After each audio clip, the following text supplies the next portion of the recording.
When you're operating a Kubernetes cluster, it can be difficult to understand the root cause of an alert. This is why CoreLogic's Flow Alerts is so useful for Kubernetes operators. For example, let's say that we have an alarm on the average node CPU utilization. Let's say all our services are CPU bound, we're not worried about RAM right now.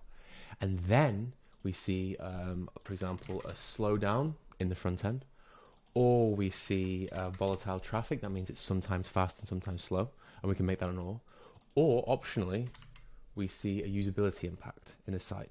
And what we can do is we can find two groups here. So it's either this and this, or this. So slow traces and volatile traffic, or just a usability impact. And we see that within 10 minutes of our node CPU utilization going up. And then we can link that to an SLO that we've got in place for error rate above 10%. So what we're saying actually is when we receive this error rate above 10%, we're going to be told it's because originally these nodes are being utilized heavily. So this is the idea, is that operating Kubernetes is really tricky because you've got all these different failure scenarios that might happen. But if you define some broad flow alerts like this one, you can get told about the root cause and the sequence of events immediately. This cuts diagnosis time in half, like it completely destroys it.